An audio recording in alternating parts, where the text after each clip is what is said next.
Bueno, decíamos, la educación es un derecho, y no solamente un derecho, sino que en el momento en que estamos viviendo podríamos decir que es prácticamente, debería ser una obligación de los estados, ¿no?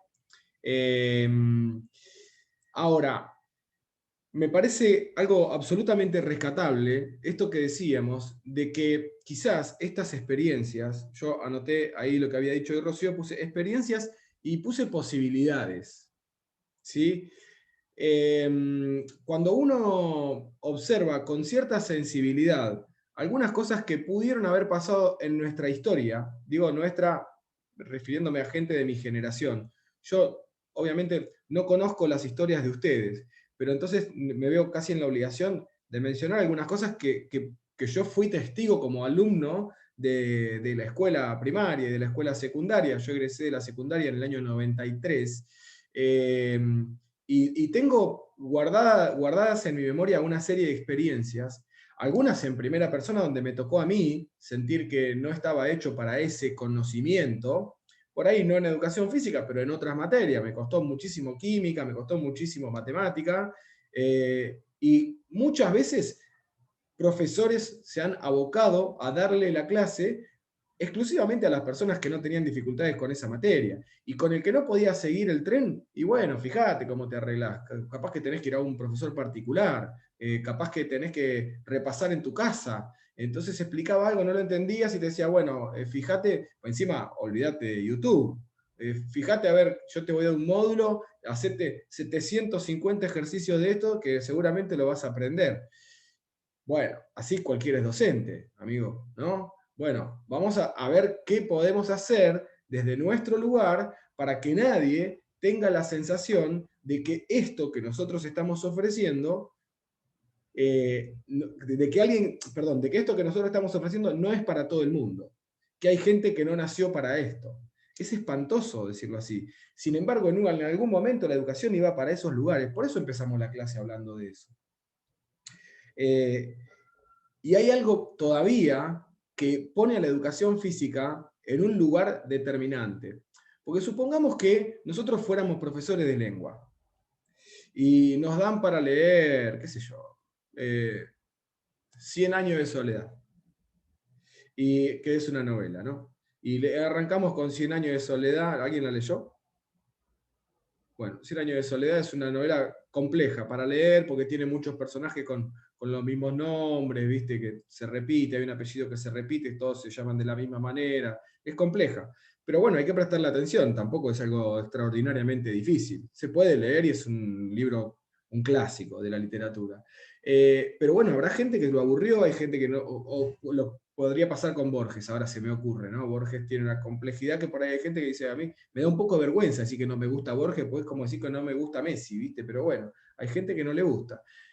Que entonces no naciste para la literatura. Capaz que esa persona que nos quería llevar a la lectura nos podría haber ofrecido algún tipo de historieta, algún tipo de cuento corto, algún tipo de otra cosa. Acá lo importante es que leamos. Bueno, en algún momento la literatura se va a acercar a vos, y si no es ahora, será más adelante. Vas a tener otras oportunidades. Con la educación física pasa otra cosa, que la educación física promociona salud. La educación física ofrece todo lo que nosotros sabemos que ofrece, que lo podemos encontrar en el diseño curricular, pero yo no te quiero enseñar a jugar al básquet para que vos piques la pelota bien. Yo quiero enseñarte a jugar al básquet porque a mí me interesa que vos te muevas, porque una persona que está en movimiento es una persona sana. Y ahí hay otro derecho. Habíamos dicho el derecho a la educación y ahora estamos mencionando el derecho a la salud. Una persona que se movió a lo largo de toda la vida es una persona más sana que otra persona que no lo hizo. Y si nosotros, como profesionales, somos los responsables de que eso llegue a toda la gente que pasa por la escuela, somos los responsables de que llegue a toda la gente que pasa por la escuela. No puede ser que haya gente que pasa por la escuela que diga, yo no nací para la educación física. Así que, profe, nos vemos, vuelvo en diciembre, decime qué tengo que rendir, que doy un teórico y nos vimos. Ahí acreditaste la materia, pero la salud. Entonces, tenemos la necesidad, la obligación y deberíamos tener el compromiso con la salud de los pibitos y de las pibitas. Entonces ahí tenemos otro motivo más para hacer que nuestra cátedra, nuestro área, nuestra disciplina, como lo queramos llamar, sea una puerta abierta que solamente reciba y que no despida a nadie. Hay otra cosa más que pasa con la educación física. Yo era un queso en química. Era un queso. Por suerte, no le tenía tanto miedo al ridículo. Me entregaba el examen la profesora, decía, Sechi, te sacaste un 4, mejoraste. ¿Sí? Se reía todo mi curso de mí, yo agarraba la hoja, la levantaba como si me hubiera sacado un 10 con la excusa de que había mejorado. Esto es real, ¿eh? Me decía, Sechi, muy bien, mejoraste con relación al examen anterior, esta vez te sacaste un 4, te faltaron nada más que 3 para aprobar. La profesora me tomaba el pelo, todo el grupo se reía, y yo, que por ahí no tenía tanto temor al ridículo, agarraba así, mostraba la hoja y me iba a mi banco. Si yo no quería, la hojita la doblaba, me la guardaba en el bolsillo y nadie veía el resultado. Probablemente hubiera necesitado que la profesora no me pusiera en ridículo. Pero si la profesora no me ponía en ridículo, no decía nada, me daba la hoja, yo la doblaba, me la guardaba y nadie se enteraba de lo que yo me había sacado. Ahora, si vos vas a patear un penal y no sabés patear, porque nunca en tu vida pateaste, te está viendo todo el grupo. Te está viendo todo. No hay manera de mostrar tu falta de coordinación, tu falta de destreza motriz frente a cualquier habilidad motriz. No hay manera de mostrarlo sin quedar en evidencia.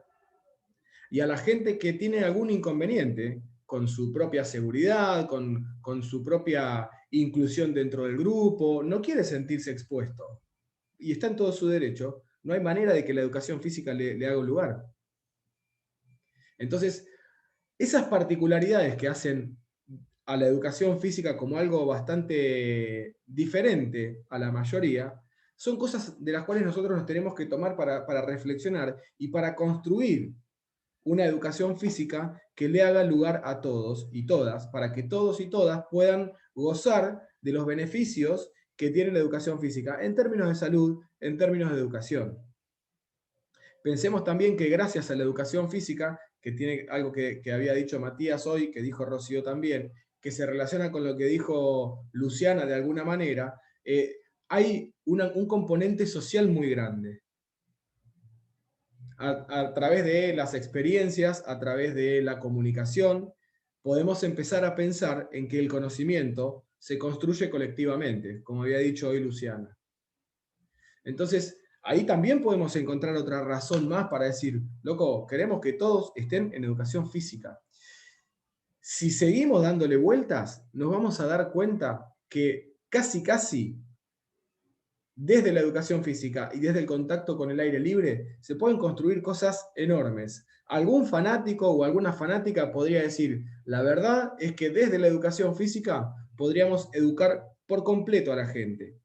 ¿Sí? Bueno, por ahí es un poco ambicioso. A mí me alcanzaría con que cada uno y cada una empiece a hacer un camino propio de reflexión en torno a esto que tiene que ver con la educación física en términos de una materia o de una asignatura o de una disciplina que abarca no solamente el deporte, sino también otras cosas, y empezar a tener en cuenta la naturaleza, porque dentro de esta fundamentación que estamos haciendo, que nos va a servir para fundamentar nuestros proyectos educativos, hay una serie de cosas que son bien interesantes y que además de compensar algún resquicio, algún hueco, alguna cuestión que puede dejar libre el deporte o las prácticas motrices competitivas, no solamente para compensar, sino también para desarrollarlo como compensación de la cantidad de horas que nos pasamos frente a la pantalla, de la cantidad de horas que nos pasamos frente a un libro leyendo, ¿sí? Como para, bueno, vamos con un poco y un poco. En realidad, esto es como una especie de convocatoria. Hoy les decía, estamos preparando una torta y la torta va a tener una forma y a lo mejor visiblemente vos te encontrás con la torta y decís, ah, esto tiene harina. Bueno, la harina es el deporte, pero nosotros sabemos cuántos huevos lleva, cuánta manteca lleva, cuánta azúcar lleva, si le vamos a poner chocolate. Entonces, estamos preparando la torta nosotros. Somos nosotros los que vamos a preparar la torta. Entonces tratemos de hacer una torta que tenga todos los ingredientes que tiene que tener en su justa medida, porque esta torta le tiene que caer bien a todo el mundo. A partir de acá, vamos a empezar a construir nuestro camino, nuestro conocimiento, como decía hoy Luciana, que me encantó esto del conocimiento como construcción grupal. Vamos a empezar a construir nuestra materia y vamos a tratar de empezar a visualizar y a tener en claro aquellas cuestiones que son variables, pero que hacen de las prácticas al aire libre un hecho educativo. O sea, no vamos a pensar, no vamos a ponernos a laburar sobre los campamentos como momento recreativo sin un fundamento. ¿Sí? No vamos a ponernos a pensar los campamentos como sinónimo de fiesta, de improvisación. No, no, está todo bien, sí, claro, es un motivo de alegría, es un momento de compartir, es un momento para celebrar, está fantástico, pero también es un momento para aprovecharlo en términos educativos. Entonces, bueno, Profe, sí, pero también vos que hablabas de la torta, qué sé yo, cuando un, tanto la escuela o lo que sea, o el Estado, no, tampoco te provee de poder tener esas oportunidades, es como que también es difícil, porque, por ejemplo, yo hablo de mi experiencia. Hoy en día yo, por ejemplo, estoy parado en Barcelona y yo tengo familia acá que tienen nenes chiquitos y todos los años, 2 o 3 veces, hacen una salida a la montaña, ya sea en invierno, en verano, y tienen un contacto muy, muy distinto y es una escuela pública. Está bien que es otro nivel de vida, pero vos decís, bueno, esto, si hacen la torta, la hacen bien y la hacen completa. Yo después vas a las prácticas allá en Argentina y te pasa que viene uno sin comer, que no tenés los elementos, que no te permiten salir ni siquiera a dar una vuelta alrededor de la escuela porque tienen que llenar un montón de papeles y la secretaría no quiere. Entonces, también eso es una complicación. sí, también comparto con vos eso, Mati. Estoy completamente de acuerdo. Es una complicación. Vivir en el lugar donde nosotros vivimos es más complejo que vivir en otros lugares. Pero nosotros más aún tenemos la obligación y la necesidad de darle para adelante. Nosotros no nos podemos resignar a que como es difícil no lo hacemos. El pibe que va sin comer, ahora hablas vos, Rocío, ¿eh? El pibe que va sin comer tiene que comer, pero también tiene que tener las mismas posibilidades que los demás. Por supuesto que tiene una necesidad prioritaria. Antes de cualquier otra cosa tiene que comer. Son esos pibes que los días de paro van hasta la escuela igual porque la escuela les sirve la comida. Esa gente tiene que estar adentro, pero también tiene que tener las mismas posibilidades que los demás. Y ahí también hay un compromiso. Y nosotros decimos el Estado. Sí, ¿quién es el Estado? No, no, igual también lo digo más en general porque, por ejemplo, también nos pasa que nuestra propia eh, profesión está muy infravalorada hoy en día.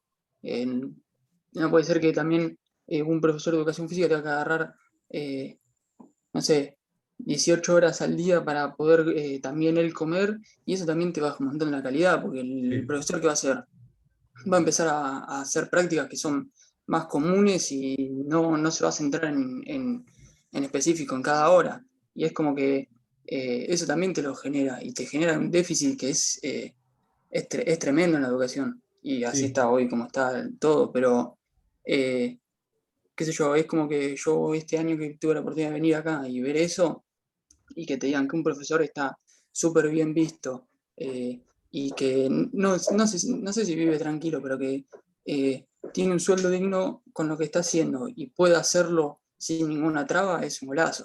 sí, totalmente, totalmente. Pero bueno, me parece que primero deberíamos entender que el Estado somos todos también. Y que en la medida en que podamos, yo me siento muy, muy emparentado con tu forma de ver las cosas y de pensar. Pero me parece que es cierto que hay muchas cosas que no están bien, pero también es cierto que estamos nosotros acá. Que estamos nosotros en esta clase conversando y que no, hay otra gente en otra clase. No, no estamos solos. Empecemos a pensar el mundo que queremos, porque también desde nuestra profesión tenemos la posibilidad de empezar a cambiar un poco las cosas.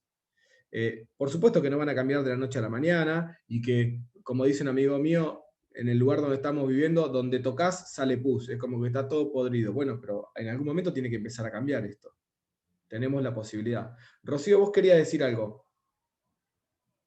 Sí, que de lo que hablaba Mati, que yo ponele, desde mi experiencia, vi un contraste muy grande entre la escuela privada, fui desde jardín hasta tercer año, hasta segundo año de secundaria a el Pompeya, que es privada. Y después me pasé a la Chacra, hice tercero, cuarto, quinto y sexto. Y en todos los años del Pompeya siempre hacíamos o días de retiro, que nos íbamos todo el día a algún lugar, o campamentos todos los años, salidas, aunque sea a la plaza que quedaba ahí a 4 cuadras, tipo siempre. Y después en la Chacra, que es pública, 4 años y nunca tuvimos una salida a la naturaleza. Nunca. ¿Viste? Cuando decís, ok, y eso que teníamos, tipo, tiene un parque enorme, la Chacra, Mm. y hacíamos adentro del gimnasio. Y no sé, igual ahí era tipo por deporte, handball, volei o fútbol, pero ni siquiera tipo una entradita en calor, nada afuera hacíamos. Y estaba la oportunidad de hacerlo, ¿viste? Pero no sé si era desde la escuela, desde el profesor o cómo era, pero nunca pisamos el pasto, ¿no? Tipo, Claro. ni siquiera eso. Bueno, También a ver, también es Milagros. mucho la burocracia en ese sentido, como habla Ro. Por ejemplo, a mí me tocó también dar las prácticas en la chacra. Por ejemplo, nosotros en día de lluvia no podemos usar el gimnasio, porque el gimnasio es de secundaria. Secundaria no puede usar el patio porque el patio es de primaria. Entonces, como que ahí también está el contraste de, bueno, para un lado tiro para el otro.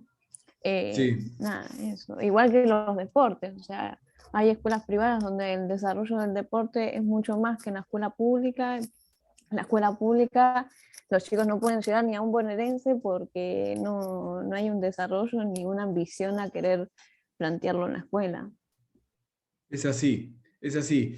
Todo eso que ustedes están diciendo son cosas que ocurren, eh, que lamentablemente con el paso del tiempo cada vez sorprenden menos. Eso es lo que a mí me genera como cierta preocupación.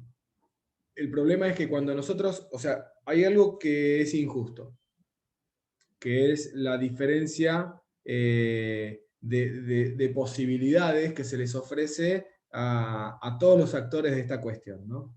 Ahí está el ejemplo que decía Mati del chico o la chica que va a la escuela porque come, o que va sin comer y sin desayunar y que por ahí le baja la presión en el medio de nuestra clase. Está el chico o la chica que va habiendo desayunado y habiendo comido, pero va a la escuela pública y no tiene salidas a contacto con la naturaleza, o capaz que tampoco tiene educación física como corresponde, porque en el gimnasio se levantó el piso, el parqué, y de repente tiene clases en un pasillo, o porque tiene que compartir con primaria con secundaria y algunas veces le toca y otras veces no, depende si llueve, qué sé yo.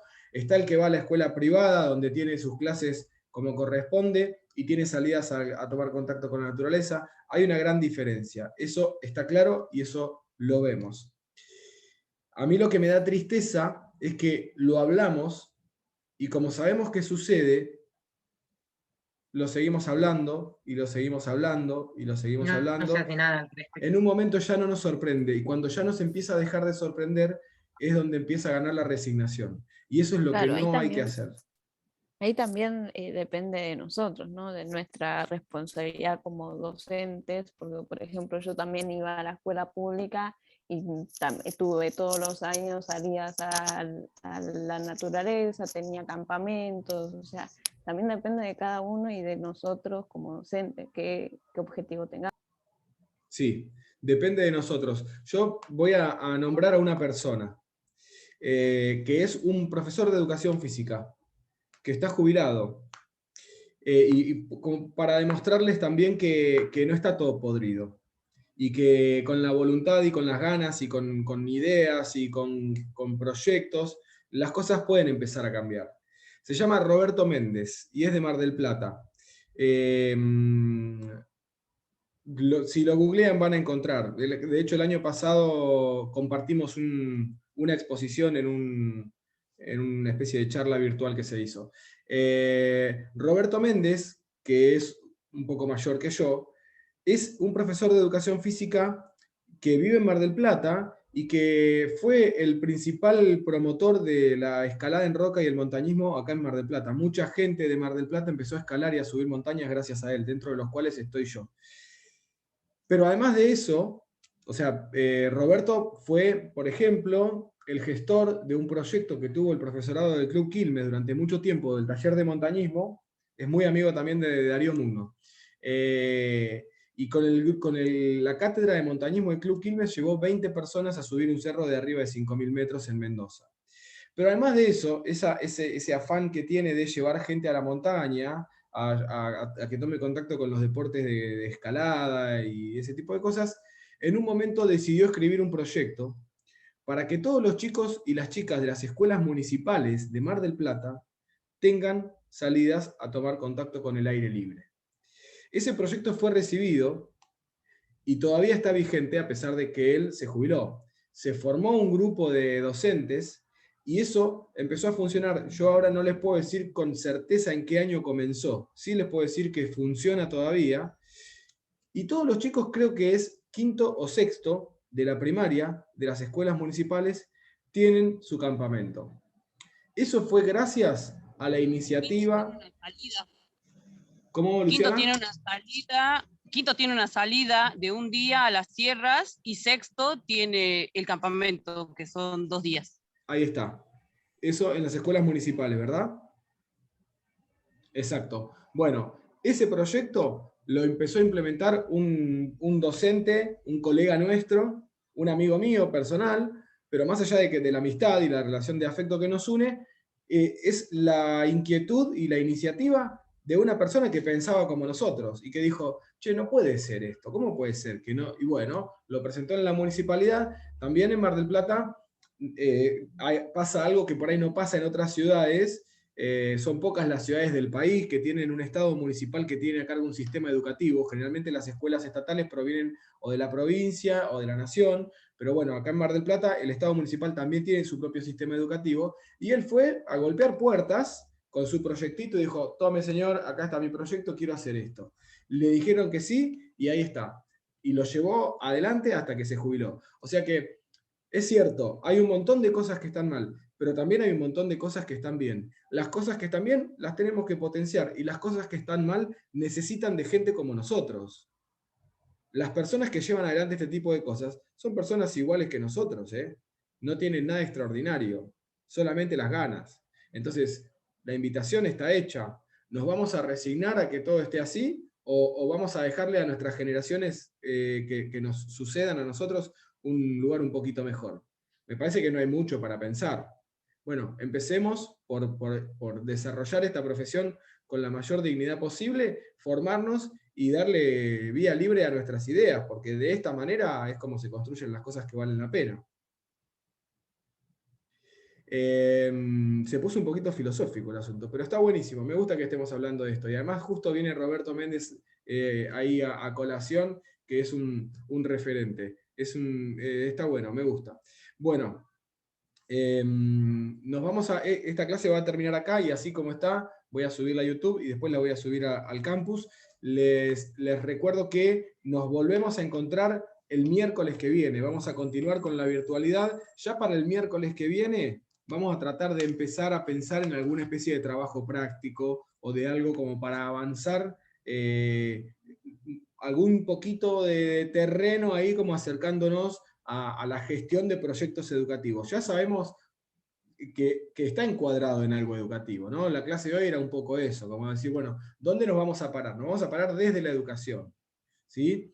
Está fantástico todo esto que tiene que ver con las destrezas motrices, con la calidad del movimiento, está buenísimo, pero para que eso ocurra, también tienen que pasar otras cosas. A mí me parece fundamental que, yo les estoy siendo honesto, es mi manera de ver las cosas. Para mí esto tiene que correr por el carril de la educación, para que realmente esté encuadrado. Después vemos, si alguien quiere ser escalador e irse al Himalaya, fantástico, pero primero tenemos que aprender a armar las carpas. ¿Sí? Nos vemos el miércoles que viene. ¿Tienen alguna pregunta, alguna consulta, algo que quieran saber? ¿No? Bueno, perfecto. Nos vemos la próxima. Gracias por Chao, estar profe. ahí. Gracias, profe. Chao, profe. Hasta la próxima. Chau, chau. Chao.